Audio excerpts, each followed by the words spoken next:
بسم اللہ الرحمن الرحیم الحمدللہ رب العالمین والصلاۃ والسلام علی خاتم النبیین اللہم صلی علی محمد وعلی آل محمد کما صلیت علی ابراہیم وعلی آل ابراہیم انک حمید مجید اللہم بارک علی محمد وعلی آل محمد کما بارکت علی ابراہیم وعلی آل ابراہیم انک حمید مجید رب اشرح لی صدری ویسر لی امری واحلل عقدۃ من لسانی یفقہوا قولی۔ آج ہمارا ریویژن سیشن ہے اس ہفتے کا سورہ طٰہٰ، قرآن پاک کی 20ویں صورت۔ یہ صورت جو ہے وہ ہجرت حبشہ کے بعد جو ہے وہ غالباً یا اسی دور میں یہ جو ہے وہ نازل ہوئی ہے۔ بہرحال اس کی زیادہ کنفرمیشن اس سے بات سے ملتی ہے کہ حضرت عمر فاروق رضی اللہ تعالیٰ عنہ کے اسلام لانے سے پہلے یہ سورہ جو ہے وہ آ چکی ہوئی تھی، کیونکہ جس وقت حضرت عمر فاروق رضی اللہ تعالیٰ عنہ ایک دن جو ہے وہ نکلے تھے حضور صلی اللہ علیہ وآلہ وسلم کو معاذ اللہ جو ہے وہ شہید کرنے کے لیے، تو جب راستے میں تھے تو کسی نے کہا کدھر جا رہے ہو؟ نے کہا اس ارادے سے جا رہا ہوں۔ کہا پہلے اپنے گھر کی خبر لو، اس کے بعد جانا۔ تو آپ رضی اللہ تعالیٰ عنہ گئے تو اپنے گھر میں فاطمہ بنت خطاب رضی اللہ تعالیٰ عنہ، تو جب گئے گھر میں تو دیکھا بہن اور بہنوئی دونوں جو ہے وہ قرآن پڑھ رہے ہیں۔ مارنا شروع کر دیا اور پھر مارتے مارتے لہو لہان کر دیا، اور پھر جب انہوں نے کہا کہ عمر جان سے بھی مار ڈال تو ہم اس سے پیچھے نہیں ہٹیں گے، تو پھر دل میں ہوا کہ اچھا یہ وہ بہن جس نے کبھی میرے سامنے سر نہیں اٹھایا تھا آج کہہ رہی ہے مارنا ہے تو مار دے، لیکن میں راستے سے پیچھے نہیں ہٹوں، بتاؤ تو صحیح کیا پڑھ رہے ہو؟ تو وہ سورہ طٰہٰ کی آیتیں تھیں جو وہ پڑھ رہے تھے۔ تو اس سے پہلے جو ہے وہ اس سورہ مبارک ہے کہ یہ اس سے پہلے اتر چکی تھی۔ اس میں اگر ہم دیکھیں تو صبح شروع میں جو ہے وہ اس سورہ مبارکہ میں اللہ تبارک و تعالیٰ کی صفات بیان کی گئی ہیں۔ اس کے بعد جو ہے وہ حضرت ابراہیم، حضرت موسیٰ علیہ السلام اور حضرت ہارون علیہ السلام کا قصہ بڑی تفصیل کے ساتھ بیان کیا گیا ہے۔ اس کے بعد آدم علیہ السلام کے بارے میں جو ہے وہ بات کی گئی ہے، اور آخر میں جو ہے وہ آپ صلی اللہ علیہ وآلہ وسلم کو تسلی دی گئی ہے اس سورہ مبارکہ میں۔ طٰہٰ، طٰہٰ جو ہے وہ اللہ حروف مقطعات ہیں اللہ تبارک و تعالیٰ کی طرف سے، اسرار و رموز ہیں جن کے بارے میں ہم نہیں جانتے۔ یہ وہ راز ہیں جو اللہ تبارک و تعالیٰ جو ہے وہ روز محشر ہی کھولیں گے، اور یہ قرآن کے معجزات میں سے ایک معجزہ ہے کہ پوری دنیا مل کے بھی ان الفاظ کو نہیں کھول سکی ابھی تک۔ انزلنا علیک القرآن، اتارا ہم نے قرآن آپ کے اوپر صلی اللہ علیہ وآلہ وسلم کے اوپر۔ پہلا لفظ ہی غائب ہے، سپارہ نکالیے ذرا۔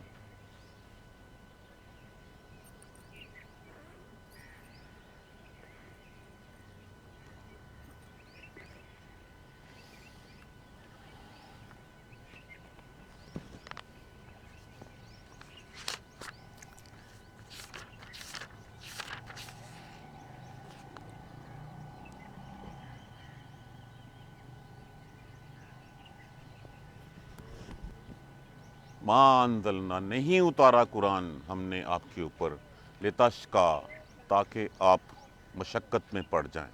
اگر وہ نہ ہی نہیں ہے تو پھر یہ ترجمہ ہی جو ہے اس کا نہیں کمپلیٹ ہوتا۔ ما انزلنا علیک القرآن، نہیں اتارا قرآن آپ کے اوپر، لتشقا، تاکہ آپ مشقت میں پڑ جائیں، مصیبت میں پڑ جائیں۔ بیسیکلی اس آیت کریمہ جس وقت حضور صلی اللہ علیہ وسلم کے اوپر پہلی وحی آئی ہیں تو آپ صلی اللہ علیہ وسلم جو ہے وہ نماز میں جو ہے بہت دیر تک کھڑے کر ہوا تھے، اس حد تک آپ قیام فرماتے تھے کہ آپ کے پاؤں مبارک متورم ہو جاتے، اور بعض اوقات جو ہے وہ آپ ایک پاؤں اٹھا لیتے دوسرا رکھ لیتے۔ اور پھر اسی طرح صحابہ کرام جب نئے نئے ایمان لائیں تو اتنی زیادہ سختی سے عبادت کرتے کہ جس کی کوئی حد نہیں ہے۔ اور دوسرا یہ کہ کفار نے جو ہے وہ یہ کہنا شروع کر دیا، یہ کون سا ایسا دین آیا جس نے جو ہے وہ ان لوگوں کو مصیبت میں ڈال دیا ہے، 5 دفعہ یہ نماز پڑھتے ہیں، یہ روزے رکھتے ہیں، یہ راتوں کو بھی کھڑے رہتے ہیں۔ تو پھر فرمایا گیا انزلنا علیک القرآن، آپ کے اوپر قرآن اتارا گیا، نہیں اتارا گیا اس لیے لتشقا، تاکہ آپ مصیبت میں پڑ جائیں۔ اس کا ایک کاز ہے، ایک مقصد ہے۔ اگلی آیت کریمہ میں اس کا مقصد بیان کیا گیا ہے، الا تذکرۃ، مگر یہ تو یاد دہانی ہے، یہ تو نصیحت ہے، لمن یخشی، اس کے لیے جو ڈر رکھتا ہے۔ یہ قرآن مصیبت میں پڑھنے کے لیے نہیں ہے، لیکن یہ کہ یہ تو صرف نصیحت ہے اس کے لیے جو ڈر رکھتا ہے، جو متقی ہے، جو اللہ تبارک و تعالیٰ سے جو ہے وہ خوف رکھتا ہے، جس کو روز آخرت کے دن کا ڈر ہے، اور اس کو پتہ ہے کہ میں جاؤں گا تو مجھے اپنے کیے دھرے کا وہاں پہ جواب دینا پڑے گا، تو جو ڈر رکھتا ہے اس کو ایک یاد دہانی ہے کہ یہ یاد رکھو تمہاری زندگی کا، تمہارے پیدا کرنے کا مقصد یہ تھا۔ تنزیلاً، اتارا گیا ہے، ممن، اس کی طرف سے، خلق الارض، جس نے تخلیق کیا زمین کو، والسماوات العلی، اور اونچے آسمانوں کو، جس نے زمین و آسمان کو تخلیق کیا، پیدا کیا، وہی وہ ذات مبارک ہے جس نے تمہیں پیدا کیا اور جس نے یہ قرآن اتارا ہے، یہ اس کی طرف سے اتارا گیا ہے۔ یہ ان لوگوں کی بات کا جواب تھا جو کہتے تھے معاذ اللہ محمد صلی اللہ علیہ وآلہ وسلم نے یہ گھڑ لیا ہے، یہ کسی سے سیکھ لیا ہے۔ حالانکہ قرآن میں بارہا چیلنج بھی کیا گیا اس بات کا کہ اچھا اگر تم اس بات کو کہتے ہو تو لاؤ اس جیسا بنا کے لے آؤ، کچھ صورتیں بنا کے لے آؤ، ایک صورت ہی بنا کے لے آؤ۔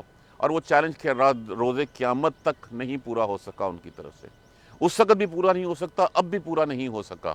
اور اس سے بڑھ کے معجزہ کیا ہوگا کہ 1450 سال گزر گئے ہیں، آج تک یہ کتاب ویسی کی ویسی ہی ہے، کیونکہ اللہ نے اس کی حفاظت کا ذمہ لیا۔ اس میں زیر زبر پیش کسی عراب تک کی جو ہے وہ اس میں جو ہے وہ تحریف نہیں ہو سکی۔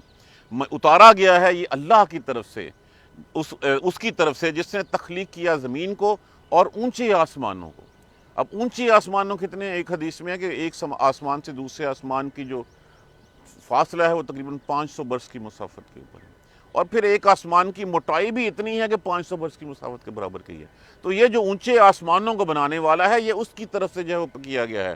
الرحمن، رحمان اللہ تبارک و تعالیٰ کے ذاتی ناموں میں سے دوسرا نام ہے۔ اللہ کی ویسے تو صفاتی ٹوٹل 99 نام ہیں، جس میں سے زیادہ اللہ کی صفات ہیں، 2 نام اللہ کے ذاتی ہیں، ان جیسا کوئی نہیں ہو سکتا۔ وہ کون ہے؟ ایک اللہ، آپ کا اللہ وحدہ لا شریک اللہ کا ذاتی نام، اور دوسرا الرحمن۔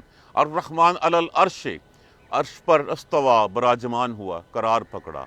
اب دیکھیں اس کی کیا حالت ہے، یہ ہمیں نہیں معلوم۔ ہمیں یہ ہے کہ ہاں اللہ ہے اور اللہ اپنے عرش پہ براجمان ہے۔ اس کا مطلب یہ ہے کہ اللہ نے جس نے پیدا کیا ہے، تخلیق کیا ہے، وہ نہ صرف خالق ہے بلکہ وہ اس کا مدبر، اس کا انتظام چلانے والا بھی ہے۔ یہ نہیں ہے کہ ایک چیز بنائی اور بنا کے بعد اس کو چھوڑ دیا، نہیں، وہ اس کی نگہداشت کرنے والا، اس کو چلانے والا، اس کو روزیاں دینے والا، اس سارے سسٹم کو مینج کرنے والا اللہ ہے جو اپنے عرش پہ قرار پکڑے ہوئے ہے۔ استوا، استوا کا معنی مختلف لوگوں پہ کہ استواء معلوم، کفیت مجہول، ہمیں نہیں پتہ وہ کیا کفیت ہے۔ ہاں اللہ ہے، اللہ نے عرش پہ ہے، اللہ وہاں پہ براجمان ہے، اللہ یہ ساری انتظامات جو ہے اس کو جو ہے وہ چلا رہا ہے۔ سوال بدعت، کہ اس کے بارے میں سوال کرنا بدعت ہے۔ استواء معلوم، کفیت مجہول، و سوال بدعت۔ تو یہ اللہ عرش پہ قرار پکڑے ہوئے ہے۔ لہو ما فی السماوات و ما فی الارض، وہی اسی کے لیے ہے جو کچھ ہے آسمانوں میں، وما فی الارض، اور جو کچھ ہے زمین میں، وما بینہما۔ دیکھیے یہ 4 طرح کی جو ہے وہ ہمیں نظر آ گئی یہاں پہ، وما بینہما، ان دونوں کے درمیان، وما تحت الثری، اور یہ چوتھی چیز اسی کے لیے ہے جو سب کچھ ہے آسمانوں میں۔ آسمانوں میں کیا ہے اللہ تبارک و تعالیٰ جو ہے وہ بہتر جانتے ہیں۔ ہمیں تو یہ پتہ ہے کہ اللہ تبارک و تعالیٰ عرش میں براجمان ہے، جنتیں ہیں، دوزخ ہیں، کہاں ہیں، کس طرح ہے، ہم تو اس کے بارے میں علم نہیں رکھتے۔ اس کے بعد جو زمین میں ہے ہمیں تو زمین کے اوپر بھی نہیں پتہ کیا ہے، اور وما بینہما، ان دونوں کے درمیان میں ہے۔ ان دونوں کے درمیان میں بظاہر ہمیں یہ نظر آتا ہے کہ یہ چرند پرند ہیں، یہ ہوائی جہاز ہیں، یہ جو ستارے ٹوٹتے ہیں وہ ہیں، اس کے علاوہ ہم کیا جانتے ہیں؟ دیکھیے ان دونوں کے درمیان تو وہ بھی ہیں جو آسمان سے ملائکہ اترتے ہیں اور زمین سے ملائکہ واپس جاتے ہیں، وہ بھی ہیں۔ تو جو کچھ ہے، جتنی مخلوقات ہیں، ان 3، اور چوتھی جگہ وما تحت الثری، جس طرح زمین کے اوپر مخلوقات ہیں، درمیان میں، اسی طرح زمین کے نیچے بھی جو مخلوقات ہیں، جو گیلی، ثری کا معنی ہوتا ہے گیلی مٹی، نمناک سیلی زمین، جو زمین کے نیچے ہے۔ اس طرح 4 جو ہمیں جو ہے وہ نظر آتے ہیں کہ ایک زمین، آسمان، زمین، دونوں کے درمیان اور نیچے۔ تو یہ 4 جگہیں ایسی ہیں جیسے اللہ کی مخلوقات ہیں۔ ہم کتنا جانتے ہیں یہ سب کچھ ہے صرف اسی اللہ ہی کے لیے ہے، وہی اللہ جو ہے وہ اس کا مالک ہے۔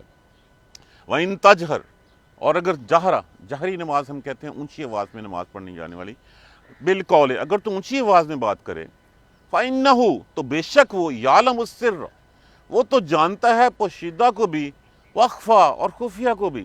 اب ان 2 الفاظ کے 2 مفہوم جو ہے وہ بیان کیے گئے ہیں۔ ایک تو یہ ہے کہ سر، خفیہ، سری نماز جسے ہم کہتے ہیں، چپ کر کے جو ظہر اور عصر کی جو ہے وہ ہم پڑھتے ہیں، کہ ایک تو وہ ہے جو آپ نے کسی سے کہہ دیا، اور کہہ دیا اس کو راز کو پوشیدہ رکھنا، لیکن ایک وہ بات ہے جو آپ نے کسی سے کہی نہیں اور ابھی آپ کے دل میں ہے۔ تو یہاں پہ ایک مفہوم اس کا یہ لیا گیا ہے، اور دوسرا مفہوم اس سے اور زیادہ اس کو وسیع کیا گیا ہے کہ سری وہ چیز ہے جو آپ کے دل میں ہے، اور خفیہ وہ چیز ہے جو ابھی دل میں آئی بھی نہیں ہے، اللہ اس کو بھی جانتا ہے۔ تو وہ ذات باری تعالیٰ ہے جو تمہارے آج والی، تمہارے کل والی اور تمہارے آنے والی باتوں کو بھی جانتا ہے۔ تمام خفیہ اور پوشیدہ باتوں کا جو علم ہے، اللہ وہ ہے، لا الہ الا ہو، نہیں ہے کوئی الہ الا ہو مگر صرف وہی ہے۔ یہ توحید کا سبق جو ہے وہ ہمیں یہاں پہ پڑھایا جا رہا ہے، وحدانیت کا درس ہمیں سکھایا جا رہا ہے کہ اللہ وہ ہے جس کے علاوہ اور کوئی الہ نہیں ہے۔ لہ الاسماء الحسنی، اسی کے لیے اچھے نام ہیں۔ یہ سورہ اعراف میں ہم ڈیٹیل میں پڑھ چکے ہیں۔ اسماء سے مراد جو ہے وہ اللہ کے نام بھی کہہ سکتے ہیں، اور اللہ کے جو نام ہیں وہ اللہ کی صفات ہیں۔ وہ صفات کے ساتھ اس کو پکارا جانا، جتنے اچھے نام ہیں اسی کے لیے ہیں۔ میں بارہا عرض کیا کرتا ہوں کہ ہمیں وہ نام یاد رکھنے چاہیے۔ حدیث میں ہے کہ جس سینے میں وہ 99 نام ہوں گے اس کو آگ نہیں جلا سکے گی۔ کوئی زیادہ ایفرٹ نہیں کرنی پڑتی ہمیں، ہم 2 سے 3 دن میں ان کو سیکھ سکتے ہیں۔ اور پھر کوشش کریں کہ جب اللہ کے آگے گڑ گڑانا ہے، اللہ سے مانگنا ہے، تو اللہ کی اس صفات کا واسطہ اللہ کو دے کے اللہ سے مانگا جائے کہ اللہ رازق تو ہے، غیب کا علم رکھنے والا تو ہے، علیم حکیم، سب کچھ تو ہے، تو ہمیں جو ہے وہ اپنی سیدھی راہ پہ چلنے کی ہمت اور توفیق دے۔ یہاں تک تو اللہ تبارک و تعالیٰ کے جو ہے وہ صفات بیان کیے گئی تھیں، جس میں ہم نے بے شک نہیں اتارا قرآن ہم نے اس لیے کہ تو مصیبت میں پڑ جائے، بلکہ یہ تو یاد دہانی ہے اس کے لیے جو اللہ کا ڈر رکھتا ہے۔ یہ اتارا گیا اس کی طرف سے جس نے تخلیق کیا زمین کو اور اونچے آسمانوں کو۔ رحمان جو فرش عرش پہ اوپر جو ہے وہ براجمان ہے، اسی کے لیے ہے جو کچھ آسمانوں میں ہے، جو زمین میں ہے، جو ان دونوں کے درمیان ہے، اور جو نیچے زمین میں ہے، جو میلی مٹی میں ہے۔ اور اگر تو بات کرتا ہے اونچی آواز میں، وہ بھی جانتا ہے جو تیرے دل میں آج ہے، اور جو تیرے دل میں کل آنا ہے اس کو وہ بھی پتا ہے۔ اور اللہ وہ ہے جس کے علاوہ کوئی الہ نہیں ہے، اسی کے سارے اچھے نام ہیں۔ اللہ کی صفات بیان کرنے کے بعد اس کے بعد جو ہے وہ حضور صلی اللہ علیہ وآلہ وسلم کو جو ہے وہ تذکرہ کیا جا رہا ہے موسیٰ کے بارے میں۔ حضرت موسیٰ کے بارے میں حل جو ہے وہ جیسے میں نے عرض کیا تھا استفہام تقریری ہے۔ استفہام تقریری میں بھی ایک حل استعمال ہوتا ہے، ایک استفہام تقریری ہوتا ہے، ایک استفہام انکاری ہوتا ہے جس میں نافیہ کا صیغہ آتا ہے، اور تقریری میں بھی تحدید اور توعید کے لیے، اور دوسرا جو ہے وہ اس کے لیے ترغیب اور تشویق کے لیے۔ تو یہ ایک دلچسپی پیدا کرنے والی جو ہے وہ بات ہے، تاکہ اگلی داستان مسلمان جو ہے وہ شوق سے سن لیں کہ تمہیں موسیٰ کی بھی بات پہنچی ہے کہ موسیٰ کے ساتھ کیا ہوا تھا۔ اور پھر بار بار موسیٰ علیہ السلام کا تذکرہ کیوں کیا جاتا ہے؟ بہت سی مماثلت پائی جاتی ہے آپ صلی اللہ علیہ وآلہ وسلم اور موسیٰ علیہ السلام کی زندگی میں۔ وَهَلْ أَتَاكَ حَدِيثُ موسیٰ، اور کیا پہنچی آپ کے پاس خبر موسیٰ کی؟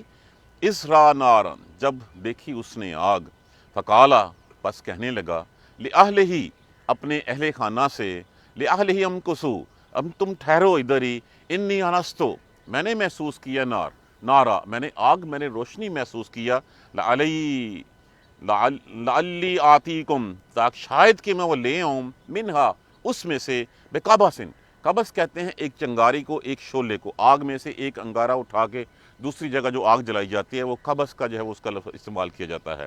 میں اس میں سے ایک چنگاری یا ایک شعلہ لے آؤں، او اجد علی النار ہدی، یا میں اس آگ کے پاس کوئی رہنمائی پالوں۔ کیا موسیٰ کی خبر پہنچی ہے آپ کے اوپر؟ موسیٰ نے جب کہا، موسیٰ علیہ السلام، یہ کس وقت کی بات ہے؟ جس وقت موسیٰ علیہ السلام جو ہے وہ حضرت شعیب علیہ السلام کے ہاں 10 سال گزارنے کے بعد واپس مصر کی طرف جا رہے تھے۔ اندھیری رات تھی، آپ کے اہل خانہ آپ کے ساتھ تھے، بعض روایت میں ہے کہ صرف آپ کی بیوی، آپ کی زوجہ محترمہ آپ کے ساتھ تھی، بعض رضی اللہ تعالیٰ عنہ، بعض میں ہے کہ اور بھی خاندان کے لوگ ساتھ تھے، لیکن چونکہ یہاں پہ جو ہے وہ جمع کا صیغہ استعمال ہوا ہے، اس لیے یہ بھی اور یہ بھی، تو اس لیے ہم اسے یہ کہ اہل خانہ میں زیادہ لوگ بھی ہو سکتے ہیں۔ تو جس وقت موسیٰ علیہ السلام جو ہے وہ واپس جا رہے تھے، رات کو جو ہے وہ اندھیری رات تھی، بارش ہو رہی تھی، سردی والی رات تھی، تو راستے میں سے راستہ بھول گئے۔ اب راستہ بھول گئے ہیں، ایک روایت میں تو یہ بھی ہے کہ آپ کی اہلیہ جو ہے ان دنوں جو ہے وہ دنوں سے تھی، اور جب ان کو تکلیف ہوئی تو آپ جو ہے وہ ادھر ادھر دیکھتے دیکھتے تو ایک جگہ پہ آگ نظر آئی ان کو۔ انہوں نے کہا اچھا تم لوگ ادھر ہی ٹھہرو، میں جاتا ہوں جا کے وہاں سے میں کوئی آگ لا سکوں، تاکہ جو ہے وہ اپنے طور پہ انہوں نے پتھر رگڑ کے جو ہے وہ کچھ کی، آگ نہیں جلی، تو میں وہاں سے لے آتا ہوں، اس سے تاپ کے سردی کم ہو جائے گی، اور دوسرا جو ہے کہ شاید ہمیں اس سے وہاں سے جو ہے کوئی راستہ مل جائے۔ فلما آتاہا، پس جب وہاں پہنچا، جب آیا اس کے پاس، آتاہا، آیا اس کے پاس، کس کے پاس؟ اس آگ کے پاس۔ جب پہنچے اس آگ کے پاس تو دیکھتے کیا ہیں؟ ایک درخت ہے جو سرسبز ہے پورے کا پورا، اور اس کے آگے جو ہے وہ آگ کا الاؤ جو ہے وہ بھڑک رہا ہے، اور وہ سفید دودھیا رنگ کی آگ ہے۔ وہ حالہ تھا، وہ نور کا حالہ تھا جو دور سے آگ محسوس ہوتی تھی، اور جب وہ پہنچے وہاں پہ فلما آتاہا، جب پہنچے وہاں پہ نودیا، اس کو آواز دی گئی یا موسیٰ، اے موسیٰ۔ یہ ہے اللہ نے جب پہلی دفعہ جو ہے موسیٰ علیہ السلام سے کلام کیا، یا موسیٰ، اے موسیٰ، انی، بے شک، انا ربک، میں تمہارا پروردگار ہوں، میں تمہارا رب ہوں، فاخلع علیک، پس اپنے جوتے اتار دو، اپنے جوتے اتار دو، انک بالوادی المقدس طویٰ، بے شک اس وقت تو مقدس زمین طویٰ کے اوپر ہے۔ پہلے تو بھٹکے پھرتے تھے، اپنا تعارف کرانے کے بعد یہ بتا دیا کہ ہاں اس وقت تم اس جگہ پہ ہو۔ یہ جو آپ کا بھٹکنا تھا، یہ جو آپ کا بھولنا تھا، راہ بھولنا، اس لیے تھا کہ آپ کو مقدس وادی طویٰ میں جو ہے وہ لے جایا جا سکے۔ تو پہلی بات یہ کہے گی، اور پھر کہا فاخلع علیک، اپنے جوتے اتار دیجیے۔ اب جوتے کس لیے اتار دیں گے؟ ایک تو یہ مقدس سرزمین ہے، اور دوسرا بھی جب احتراماً جو ہے وہ اللہ تبارک و تعالیٰ کے سامنے جو ہے تو پہلی بات یہ بھی ہو سکتا ہے کہ جوتے جو ہے وہ اس میں کوئی علائش لگی ہو، کوئی اس میں جو ہے وہ گن لگا ہوا ہو، اس وجہ سے بھی بعض روایات میں یہ بھی آتا ہے کہ وہ جوتے شاید جو ہے وہ گدھے کے چمڑے سے بنے ہوئے تھے، اس لیے کہا گیا ہے۔ لیکن وہ مقدس سرزمین ہے جس کو اللہ تبارک و تعالیٰ نے صاف ستھری اور بابرکت زمین کہا گیا ہے، تو اس وقت آپ وہاں پہ ہو تو اس لیے اپنے جوتے اتار دیجئے۔ یہاں پہ دیکھیے توحید کا بیان، اپنا اللہ تبارک و تعالیٰ نے پہلے اپنا تعارف کروایا، پھر بتایا کہ آپ کس جگہ پہ موجود ہیں، پھر اس کے بعد کیا کہا، وَأَنَا اخْتَرْتُكَ، بے شک میں نے چن لیا ہے تجھے، میں نے پسند کر لیا تجھے، اخترتک اختیار سے، میں نے پسند کر لیا تجھے، فَاسْتَمِعْ، اب میری بات سن، فَاسْتَمِعْ، پس سنو، لِمَا یوحیٰ، جو تمہیں کہا جائے، میں نے تجھے مان لیا۔ دیکھیے اب وہی بات ہوتی، پہلی بات انا ربک، توحید کا بیان آ گیا، اس کے بعد رسالت آ گئی۔ رسالت یہی ہے کہ اللہ کی طرف سے پیغام آتا ہے، نبیوں کو پاس پیغام جبرائیل علیہ السلام کی وساطت سے آتا ہے۔ یہاں پہ اللہ تبارک و تعالیٰ نے ڈائریکٹ جو ہے وہ کلام کیا موسیٰ علیہ السلام سے، یا انا اخترتک، اور میں نے تجھے چن لیا ہے۔ اب کیوں چنا؟ جب یہ پوچھا گیا تو میں ہی کیوں؟ تو کہا اس لیے کہ تجھ سے زیادہ میرے آگے جھکنے والا دنیا میں اور کوئی نہیں ہے اس وقت۔ تو یہ تھی خوبی جس کی بنا پہ اللہ تبارک و تعالیٰ نے موسیٰ علیہ السلام کو چنا اور کہا فاستمع، بس اب سن، لما یوحیٰ، جو تجھے کہا جاتا ہے۔ وہ کیا کہا جاتا ہے؟ وہی جو قرآن کی شکل میں ہمیں کہا گیا ہے، وہی جو ہے اس وقت توریت کی شکل میں جو ہے وہ ان کو کہا گیا تھا۔ ہمارے لیے جو ہے وہ قرآن ہے، وہی ہے جو رسول اللہ صلی اللہ علیہ وآلہ وسلم کے اوپر ہے۔ خذو، کیا کہا گیا؟ پکڑو اس کو، بقوت، پوری قوت کے ساتھ۔ تو یہ وہی بات جو موسیٰ علیہ السلام سے کہی گئی تھی، وہی بات محمد صلی اللہ علیہ وآلہ وسلم کی وساطت سے ہمیں بھی کہی گئی ہے۔ فاستمع، پس سن، لما یوحیٰ، جو کہا گیا، جو وحی کی جاتی ہے۔ اننی، بے شک، پہلی بات، اننی، انا اللہ، میں اللہ ہوں، بے شک میں اللہ ہوں، لا الہ الا، نہیں ہے کوئی معبود، الا انا، سوائے میرے۔ یہ وہ پہلا کلمہ ہے جو موسیٰ علیہ السلام سے کہا گیا، یہ توحید کا کلمہ ہے۔ جیسے ہم کہتے ہیں کہ سب سے پہلے بات کیا ہے؟ لا الہ الا اللہ کی۔ یہی لا الہ الا اللہ کا سبق جو ہے وہ موسیٰ علیہ السلام کو اس وقت پڑھایا گیا۔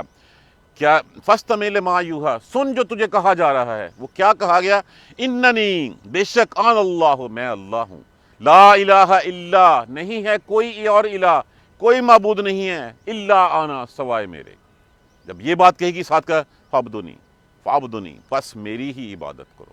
تو اب یہ بات یہاں پہ پہلی تو توحید کا پیغام سنا دیا گیا کہ اللہ جس نے پیدا کیا ہے، صرف عبادت کے لائق بھی وہی ذات ہستی ہے۔ فعبدنی، پس میری ہی عبادت کرو۔ اور عبادت کرنے کے بعد دیکھیے یہاں پہ توحید بھی آ گئی، رسالت بھی آ گئی۔ اقم الصلاۃ، اور نماز قائم کرو، لذکری، میری یاد کے لیے۔ مجھ سے یاد کرنا ہے تو میری یاد کے لیے نماز قائم کرو۔ نماز کی وہ واحد طریقہ ہے جس میں ہم کسی حد تک مکمل تو ہم نہیں جا سکتے، لیکن یہ کہ ہم تو بس جاتے ہیں، پتہ نہیں ہمارا ذہن کہاں ہوتا ہے، دل کہاں ہوتا ہے، ہم جا کے جو ہے وہ رکھتے ہیں، دو ادا کرتے ہیں، اس کے بعد جو ہے وہ اللہ اللہ خیر صلی اللہ، اور پھر اللہ کو اسی مسجد میں بند کر کے تالا لگا کے آ جاتے ہیں کہ اللہ تیری حد یہاں تک ہی ہے، باہر نکل کے میں ملاوٹ کروں، چوری کروں، خیانت کروں، کام تولوں، ایسا سارا میرا مسئلہ ہے۔ یہ نہیں ہے۔ نماز تو قائم کرنا یہ ہے، ایک نماز سے لے کر دوسری نماز تک ہر وہ کام جس سے اللہ تبارک و تعالیٰ نے منع فرمایا اس سے رک جانا، اور صرف وہی کرنا جس کا اللہ تبارک و تعالیٰ نے حکم دیا ہے، یہ نماز قائم کرنا ہے۔ اور مومن تو وہ ہے جو ایک نماز سے دوسری نماز کے انتظار میں رہتا ہے، دوسری، تیسری، تیسری، چوتھی، چوتھی سے پانچویں سے، یہ ہے نماز قائم کرنا۔ ہم تو پڑھتے ہیں نماز، ہم قائم نہیں کرتے۔ تو یہاں پہ کہا گیا اقم الصلاۃ، نماز قائم کرو۔ ہمیں بھی جو وہ لا الہ الا اللہ کے بعد پہلا درس کیا دیا گیا ہے؟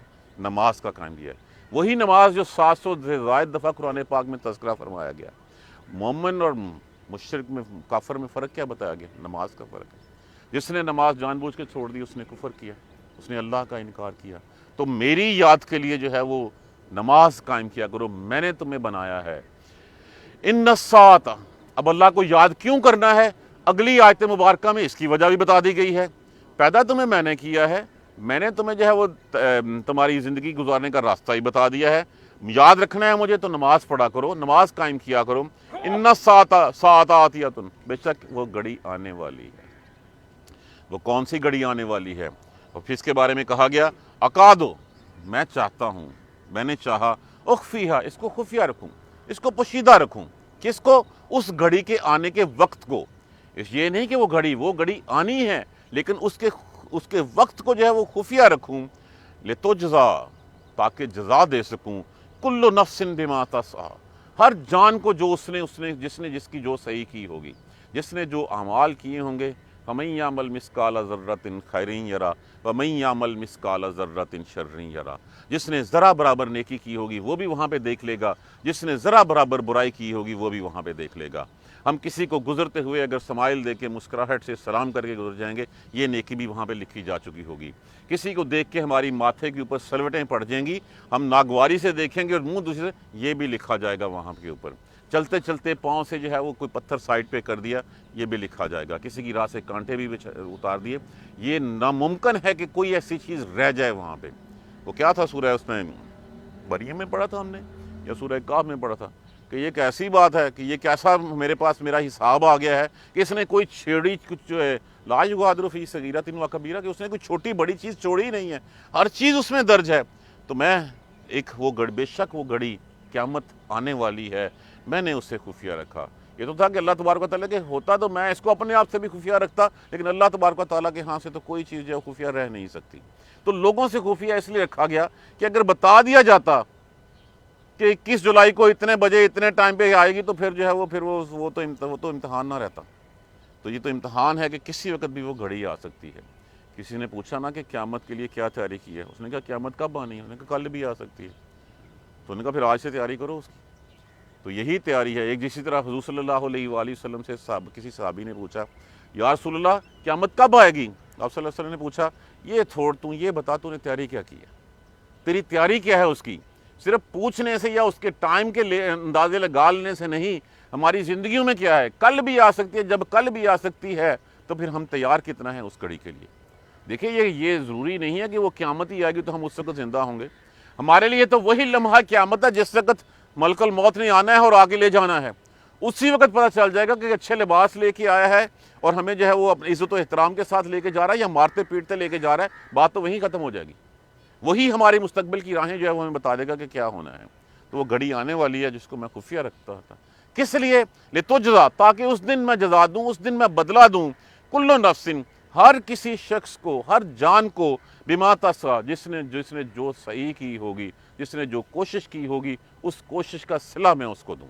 اور فلا یصدنک، بس نہ تجھے وہ روک دے۔ یہ پیغام وہ ہے، یہ پیغام اس لیے دیا جا رہا ہے کہ موسیٰ علیہ السلام کو پریپیئر کیا جا رہا ہے فرعون کے پاس بھیجنے کے لیے، کہ ایسے لوگ جو دنیا کی رنگینیوں کے اوپر فریفتہ ہیں، دنیا کی رنگینیوں میں کھوئے ہوئے ہیں، تمہیں کبھی کہیں وہ نماز سے یا اس گھڑی کی یاد سے نہ روکنے۔ یہ میسج میرے اور آپ کے لیے اسی طرح تر و تازہ ہے کہ جو لوگ دنیا میں کھو جاتے ہیں وہ پھر اپنے آپ کو اپنے نفس کے حوالے کر دیتے ہیں۔ پھر شیطان ان کو تکنی کا ناچ نچاتا ہے اور وہ اس وقت وہ لے جا کے چھوڑے گا جہنم کے دھانے کے اوپر۔ وہ جا کے وہاں پہ جو ہے وہ گھڑے میں جو ہے وہ لے جا کے چھوڑ کے آ جائے گا، پھر کہے گا میں نے تیرے اوپر کوئی میرا زور تھا؟ تو نے تو خود یہ چاہا تھا اور میں نے تو تیرے لیے راستہ آسان کر دیا، تو چل پڑا ہے۔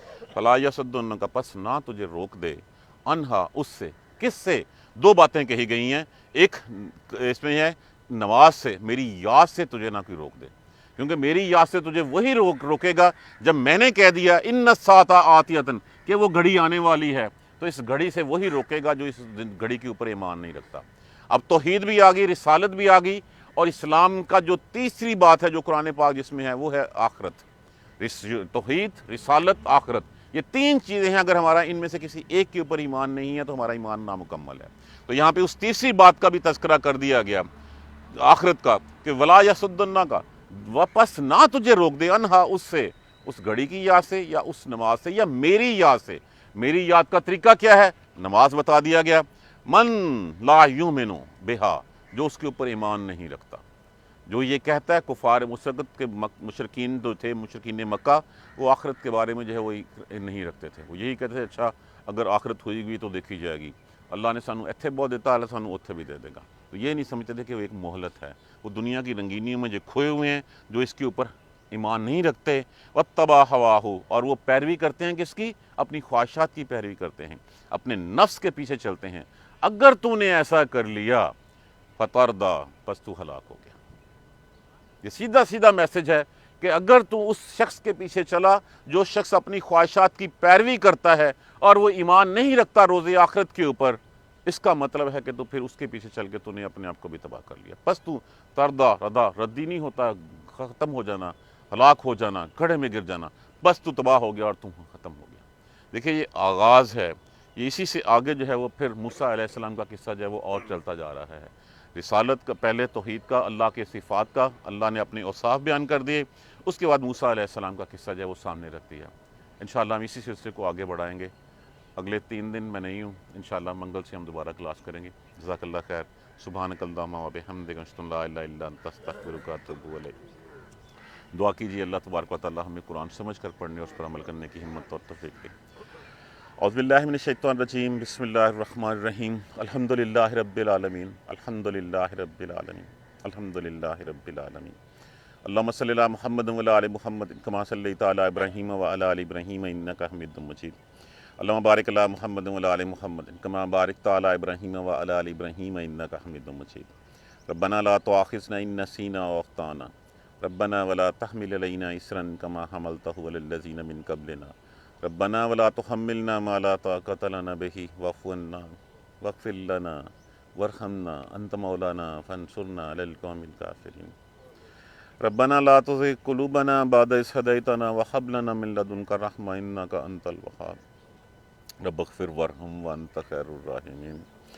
یا رب ارحمہما کما ربیانی صغیرا، یا رب ارحمہما کما ربیانی صغیرا، یا رب ارحمہما کما ربیانی صغیرا۔